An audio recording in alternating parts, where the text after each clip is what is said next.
Hello, namaskaram everyone. My name is Pooja Dwivedi. Welcome to my class, and today we are going to discuss the key highlights of the Independence Day speech by the Prime Minister on the 77th Independence Day. It is important for us as UPSC aspirants to take care of the Independence Day speeches, because in here only we are going to find a lot to write in our mains examination and key takeaways for the prelims as well.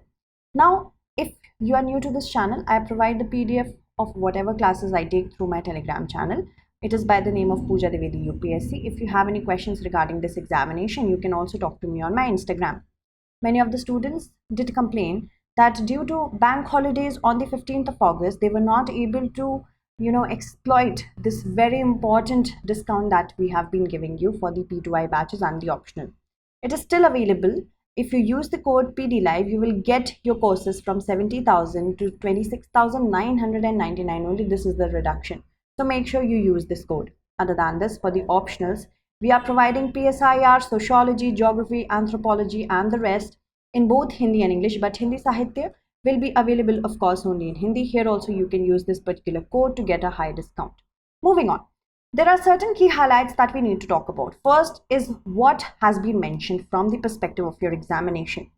The Prime Minister did talk about the wiping off of the dynastic politics, as in the political landscape which has been dictated by families since many decades. They are no longer a part of our political system.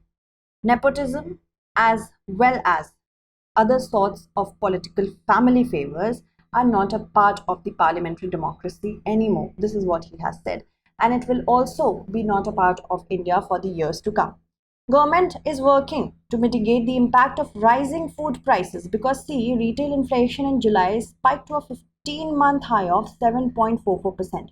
While the Monetary Policy Committee of the RBI wants to talk about the inflation range staying in the limit of 2 to 6%, okay, and this should be at a comfortable range.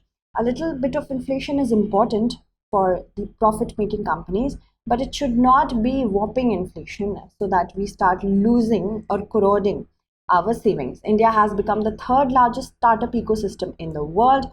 Not only that, he also praised the Anganwadis who helped in the administration of 200 crore doses of COVID-19 vaccines.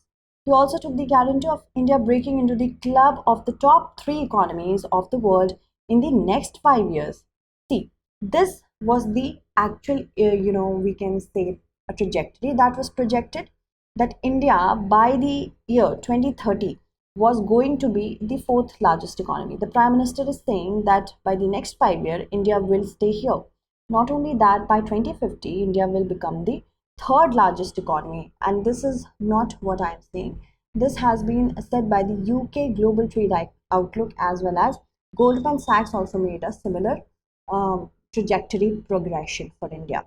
What is a developed country? Basically, any economy which is mature, that is not struggling anymore, as well as sophisticated in terms of high per capita income, in terms of gross domestic product, in terms of high technology that is being used, in terms of many things.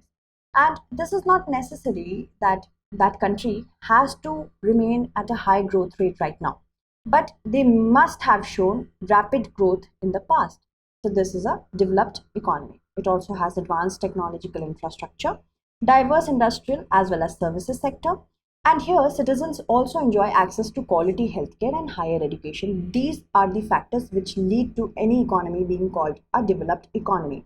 And India wants to become a developed economy at the 100th year of independence, that is 2047.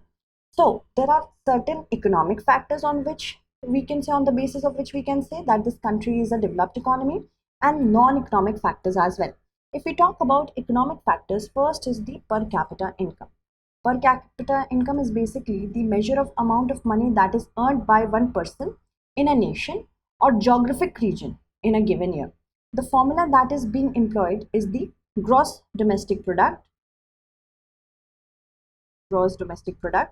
by total population. This gives us a rough estimation how much supposedly one person earns in a particular year. Next is level of industrialization. How much industrialization has a country experienced, and what is the general standard of living of people? Also, technological infrastructure. There are many things that we have to keep in mind whenever we are going to write the answer. So make sure you know what are economic and non-economic factors. Some economists say that per capita income of $12,000 to $15,000, I'm talking about $1,000, is when if a person is in earning between this range, over 12,000, 15,000, or it could be over 15,000 as well, then per capita income is high, and hence we can call that economy a developed economy. Other economists say no, it should be over 25,000 to $30,000, and of course per year, and hence then any country will be called a developed economy. India's per capita income is $2,400. USA's and China's, on the other hand, is $76,400 and $12,700 respectively. That means India has to go a long way. We are not there yet. $2,400 is very less. Then Human Development Index. This is the non-economic portion. This is a factor on which one can say that yes, there is a high level of development, and hence an economy is a developed economy, in which education is measured, health is measured, literacy is measured. All right, moving on. Then is the standard of living. Standard of living and other measures include most developed countries, they have less than 10 infant deaths per year per 1,000 live births. Then we can say that when it comes to mortality rate, on the basis of this also, any country can be known to be a developed economy. Moreover, they have a life expectancy of over 75 years. The biggest example we can give here is of Qatar. Qatar's per capita income is $88,000 per year, as in per capita income per person. But because there is a vast income inequality, a lack of education opportunities for citizens, so that is why it is considered a not developed economy. Remember that. Have you understood? It's not only on the basis of economics. Then the Human Development Index is another indicator which actually measures a country's performance on the parameters of literacy rate, education access, healthcare. Any country which has a Human Development Index of over 0.8 is generally considered developed. India's score is 0.633. It stands at 132nd place out of 192 countries. So this is still achievable from here to here. But right now per capita income is something that looks like very far-fetched, right? Until and unless India makes important policy measures very robust. Then moving ahead, as you see in this particular map, we are going to show you which countries are considered developed and which countries are considered emerging in Asian region, and of course South Pacific as well. So Australia is considered a developed economy. So is Japan. So is South Korea. Also, you have to understand that New Zealand is a part as well of the developed economies. But if we talk about emerging economies, India is one of them, China is one of them, Malaysia is one of them, even Thailand is one of them, Philippines as well as Vietnam. All right, moving on. Not only this particular year, but last year also, the Prime Minister of India talked about the Panch Pran.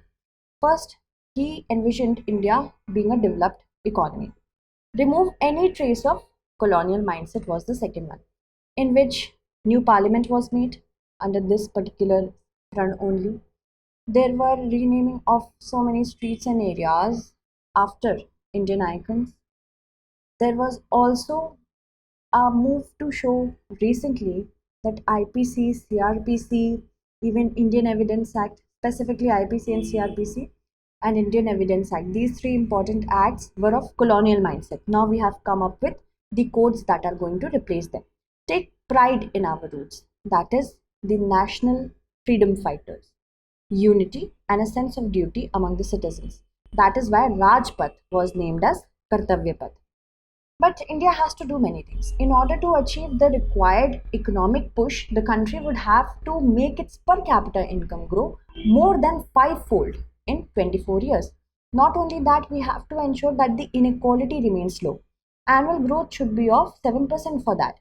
getting to the very high human development category could be easier because India is doing good in here. Share of high-tech items in a country's exports of manufactured goods are also very important to do. Then only we can achieve the amount of foreign investment that we have to. India actually has a 10% share when it comes to the share of high-tech items in the country. Also, if we talk about the global average, it is 20%. China's share is 30%. Pakistan's is just 1%. Research output, here India is doing good. India's total has been growing rapidly. Now we rank 4th in this particular matter.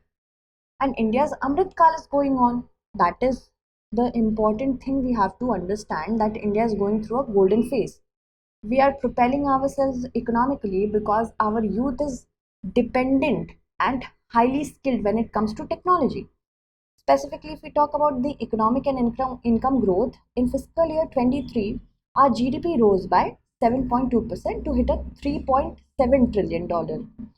It will cross the $7 trillion mark, and the per capita income will hit $4,000 by 2030. Still, we have a long way to go.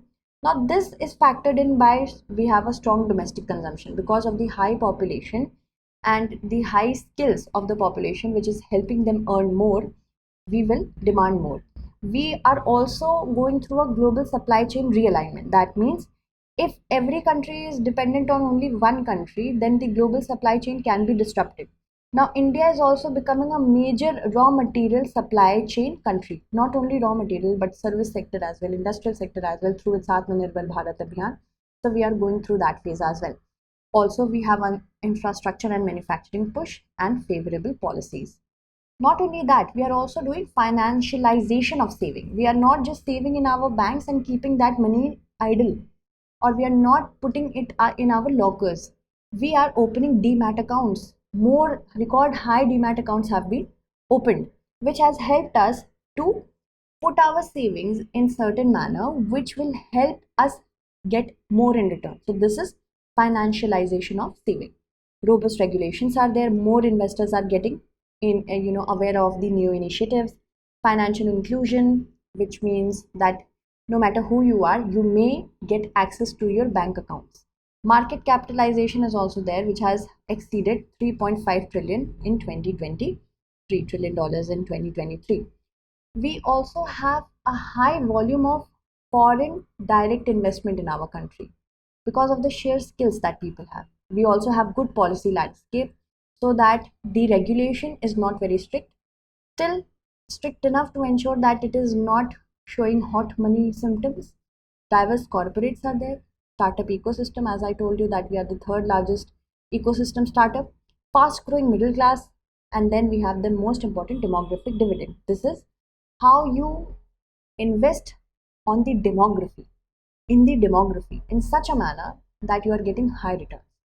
That means the younger the population, the better the working age, the better the chances that they will get economically and employment wise included, and hence they are earning enough to make sure that there is strong domestic consumption, high manufacturing capacity. Atmanirbhar Bharat and production linked incentive scheme has helped India become a manufacturing hub in very small amount of time. India is also now the third largest producer of renewable energy in the world. Also, we updated our nationally determined contribution. India now stands committed to reduce emission intensity of its GDP by 45% if we compare it to 2005 levels, and this will be achieved by the year 2030. Earlier it was 33 to 35%, but because we have done so good, we have updated it. Also, India is about to achieve 50% cumulative electric power installed capacity from renewable energy. And here also we are doing very good. Earlier it was 40%, but now because we are doing so good, we have increased it to 50%. So this is very important for us to know that India is in its Amrit Kal, India is in its golden period. We just have to make sure that there are proper policies in place and people are aware of these policies. Government incentives through the PLI schemes should be high enough to incentivize and enthuse people to manufacture in India, and all these important policies combined will definitely make India to be a developed nation soon. If it is going to be by 2047, this will remain a big question. and we have to ensure that our annual GDP growth rate is 7% and 7% above. So I hope you understood this topic well. Thank you so much for watching.